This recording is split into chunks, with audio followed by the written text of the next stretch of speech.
What's going on, guys, and welcome back to another episode of the Under the Rim podcast. And it's been crazy, it's been crazy, kind of getting all these people on my podcast the last few weeks. I have felt like I haven't talked to you guys one on one in a while. Don't worry, I will be doing more interviews. It's just right now the NBA finals are going on. A lot of people in the kind of basketball space are super busy right now covering that, writing articles. So as soon as that kind of evens out a bit, lessens up, I will be doing the interviews again. Don't worry, they're not going anywhere. Been talking to a few people, really excited to get those interviews done. Hopefully I can maybe try to interview some players, get them on. We'll see. We'll see what happens. We'll see what happens, guys. But yeah, it's been pretty fun. Interviewing guys like Cabby, William, Joseph, Vivek. Like all those guys have amazing basketball minds, entertaining stories. Just personalities that you'd love to hear from. And Joseph Casario, like great.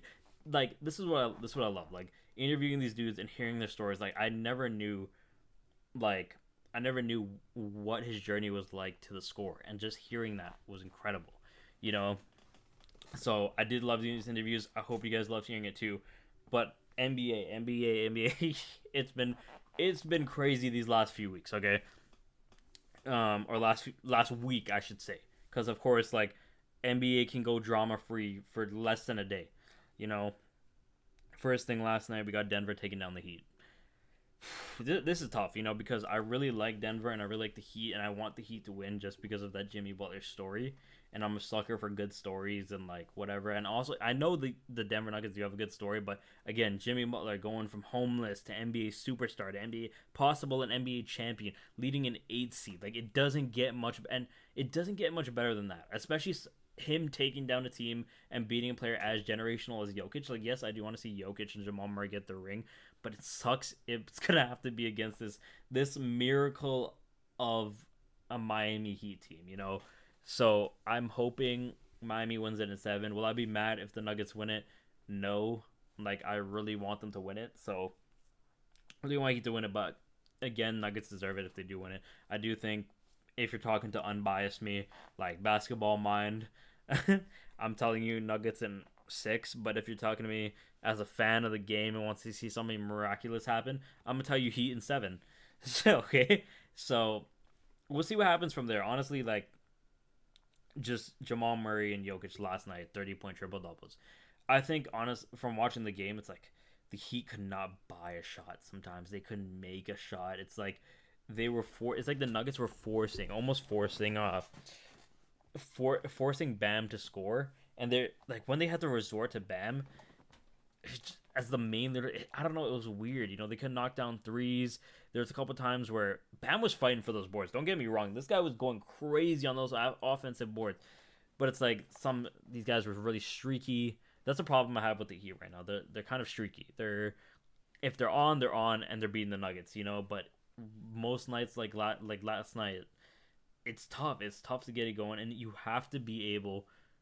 I'm not saying don't be streaky, because against teams will have their cold nights, but against a team like the Denver Nuggets, who will have an answer for just look at the Lakers series. Every time Lakers went on a run or they had a lead or something like that, Nuggets had an answer for everything. The Nuggets will have an answer for everything you do. You give them an inch and they will take a mile. Okay. So Miami needs to find a way to beat these guys. Okay, I think a lot of people are like, "Oh, if you turn Jokic into a scorer, like you'll lose the game," and people are hating on that take. I think it's true. The stats prove it otherwise. If Jokic scores 40 plus, they've lost that game, because if you take away his ability to distribute the ball and get others going and make it a Jokic focused offensive game, I think that's Miami's best shot. Okay, but I'm not the coach. I'm not Spo. All right, he is one of the most incredible basketball minds. I do think Miami might be able to bounce back, but we'll see. I generally hope that they do bounce back and they win next game. They did what they needed to do, honestly, winning one game on the road, but I don't know. That was by 3, and like we'll see what happens. Maybe someone goes cold in the Nuggets. But right now, the Nuggets are absolutely phenomenal. They are probably winning this finals. And Jokic is winning the MVP that matters, the finals MVP, after he got the regular MVP kind of stolen from him. I can't remember if I was one of those guys saying Embiid should get it, but I take it back. If I was, I can't remember, but if I was, god damn. I think I was saying Giannis was my MVP. But even that, Jokic is just doing things that you will never see. You will never see again. Like, these are once in a lifetime type player. All right, and then we'll see. I think tomorrow night is game 4, going back to Miami. We'll see what happens. Okay, I think Heat do take that one. They just got to kind of keep up with the pace of the Nuggets and repeat what they did in game 2. It's like, it sounds like a very casual take, but again, I think you have to let the offense come to Jokic and let him control most of the offense. If you guys get what I'm saying, like, he needs to do most of the scoring.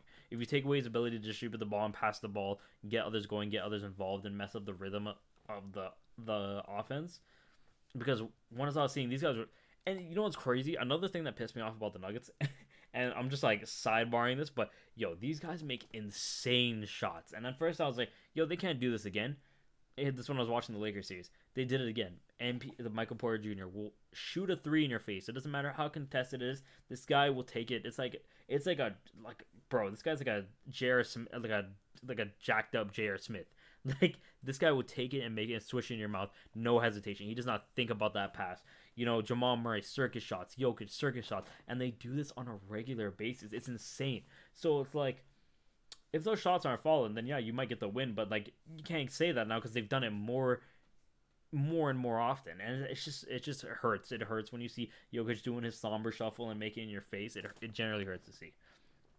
And then yesterday we get transitioning out of the finals news. We get Chris Paul. I'm hearing the Suns are trying to waive this man, or they did waive this man. I can't remember if it's confirmed if they waived him. If they're trying to waive him, then re-sign him to our lower contract. I'm pretty sure he is like 37, 38. Let me just check this real quick. Hold on. Chris Paul age. Yeah, he's 38. I don't know how much more he got in the tank. The Lakers could possibly sign him to like a lower contract. But I don't know, like, maybe I'm not gonna say a vet minimum because I feel like that's like disrespecting the hell out of CP3. But maybe the Lakers could bring him on. I don't know how much damage they do. I don't, as someone who wants to see LeBron get the 5th ring, I generally don't think CP3 is gonna do much. Like, if this was CP3 5, like 6, even 5 years ago, I'd like the move. But what we've seen from him these playoffs and the last couple games of the season, it's like, he's not the same CP3 we know anymore. He was not that guy. He got injured. You can't trust him in the playoffs as much as you can trust AD. Every time AD hits the ground, we're all getting scared. And every time Chris Paul reaches for the ball, he's breaking his hand. So, and this is not a detriment to him. He's an amazing player. It's just, again, with the combination of age, the combination of his injuries, his declining level of play, I don't know. I'm one of those guys on the Kyrie wagon right now. I want Kyrie to come to the Lakers. Maybe we can work out some sort of sign and trade. Maybe he comes as a free agent, but then he'd have to take a pay cut. People are saying it wouldn't work. I think it would work. I think if you ran a starting lineup of Kyrie, Austin Reeves, LeBron, Anthony Davis, and you get a reasonable center, like a decent center, you could easily run this back. Easily. Dwight Howard is literally in Taiwan. Like, I know he's old, but come on, man. Like, that guy played amazing. This is just a suggestion. That guy gave amazing minutes to the Lakers in 2020. You can even, I don't know, I think Jakob Poeltl is a free agent entering this free agency. Maybe even have him just run him at center.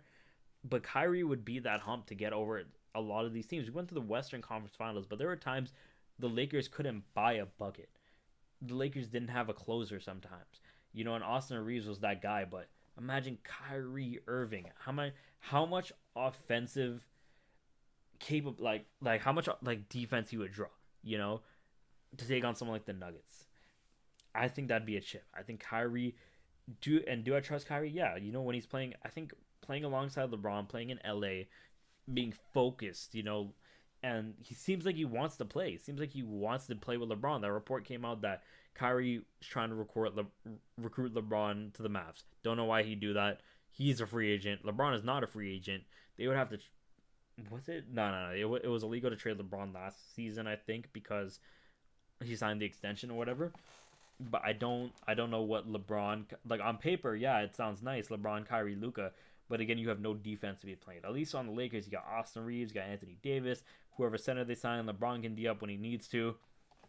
And it's like Kyrie Irving's his like insane level of offense makes up for his lack of defense, because he is one of the best finishers in the league. He has the best handles in the league.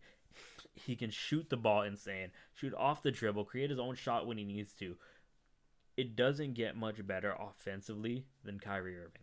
And sometimes the Lakers needed a bucket in that Nuggets series. Like LeBron would go to the bench, these guys would just blow it. D'Lo wasn't cutting it. Austin Reeves, Austin Reeves was that guy. But Jay Vando was not scoring. He's there for the defense.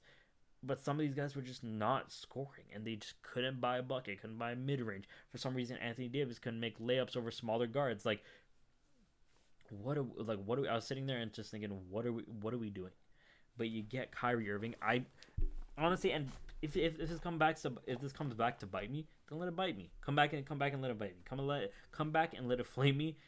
I think you get Kyrie Irving. I think that team is a top 5 seed in the West, and I think we go back to the finals. I think the Lakers go back to the finals, depending on who.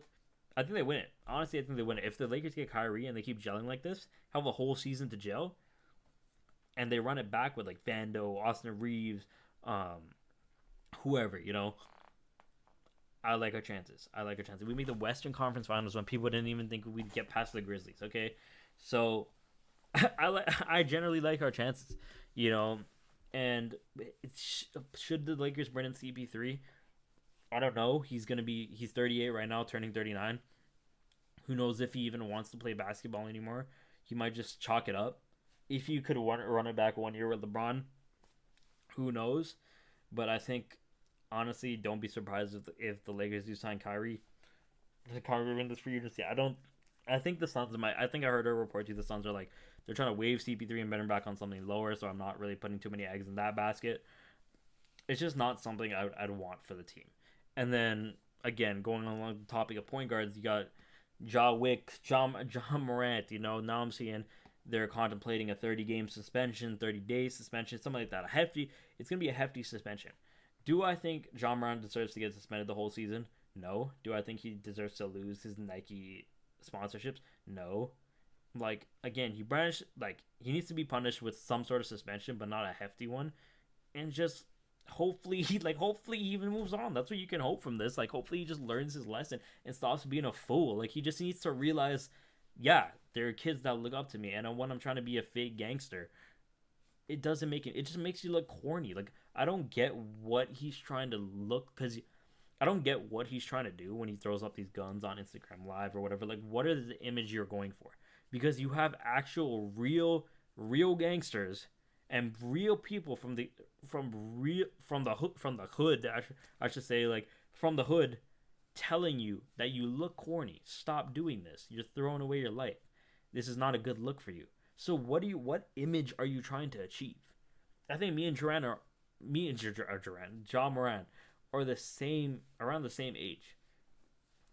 Hey, bro, what are you doing? You made it. You have it blessed for you. You are on the verge of signing a Supermax contract. Chill out. Relax.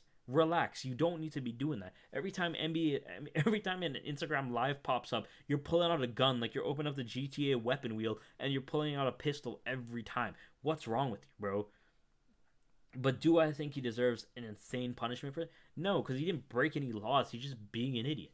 He's just waving around a gun. He just needs to be smarter than that. Just don't. And why do you need to go to rehab for this shit? What's is it that bad? Are you dealing with I don't know. I get it. I don't get it. The first time he got punishment, they sent him to rehab for showing a gun. What is rehab gonna do?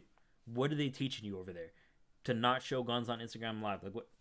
Rehab is for people dealing with literally serious addiction issues, and you're sending him over there for flashing a gun in a club. And I think they're waiting until after the NBA Finals to show off his to release his punishment. Yikes. I generally couldn't tell you what I think they should do to him, but from what I've heard, 30 games, fine, whatever. Sorry, I have to go drink some water, but it's Josh should know at this point he's hurting the team. You're hurting your teammates, and I think they need a better veteran voice, if you know what I'm saying. I think they need someone like an Iguodala, you know, like I want Iguodala, or like a Udonis Haslam, or just players who have been around the block, you know, just know what it's like, who've come from, who've grown up not in the not best of areas, you know, but they knew not to throw away their lives. They knew to cherish what they had, or just players that have seen the antics before and can give this guy some advice. Like 27-year-old Steven Adams is not the veteran. Is not the veteran. He's a good player, but he shouldn't be the voice of your team, because clearly Ja don't give a shit about what Aquaman over there is saying. Okay, he do not care.